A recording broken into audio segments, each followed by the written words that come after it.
Sosok Muhammad Yusuf, pilot pesawat Smart Air yang jatuh didudukan buat tanda SOS Kepulan Asap, usia masih 29 tahun.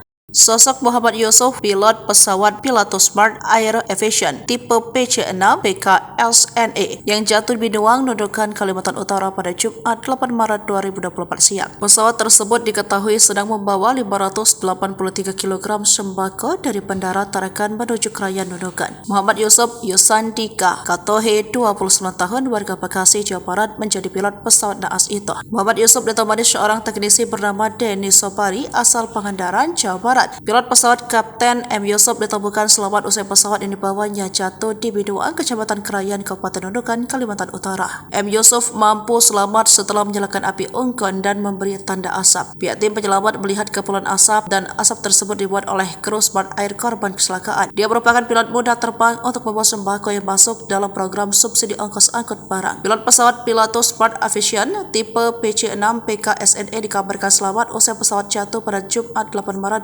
2024. Pilot bernama M. Yusuf Yusandika Katohe itu ditemukan selamat pada Minggu 10 Maret 2024 di Binuang, Nunukan, Kalimantan Utara. Ia masih berusia 29 tahun. Ia tercatat sebagai warga klaster Botanical Garden 3 nomor 9 Bekasi Selatan. Diketahui M. Yusuf, pilot Smart Aviation, merupakan alumnus Sekolah Tinggi Penerbangan Indonesia Curug. Dirinya berhasil menamatkan studi pada 2016 dan meniti karir sebagai seorang pilot. M. Yusuf merupakan seorang penerbang yang memiliki kemampuan untuk mengemudikan pesawat dengan tipe perintis, salah satunya Pilatus. Sementara teknisi bernama Denny Sobari dinyatakan meninggal dunia. Denny berusia 35 tahun, asal Wonoharjo, Pangandaran, Jawa Barat. Calvin yang juga terlibat dalam proses evakuasi menuturkan, saat ditemukan kondisi pilot terlihat sehat namun tampak letih. Selama berada di hutan, sang pilot terus mencari solusi agar keberadaan puing pesawat dan kru terdeteksi tim SAR. Pilot buat api unggun jadi asap yang terlihat waktu pencarian kemarin memang dia yang buat, ujar Calvin. Calvin menduga teknisi pesawat Denny meninggal usai mengalami benturan dengan ranting pepohonan. Mungkin karena bagian sayap kiri yang parah rusak, teknisi menerima hantaman kuat dari ranting pohon. Tapi itu baru dugaan saya, jelasnya. Para korban kemudian dievakuasi dengan helikopter Karakal ke Tarakan dan langsung dilarikan ke Rumah Sakit Umum Daerah Jusuf SK.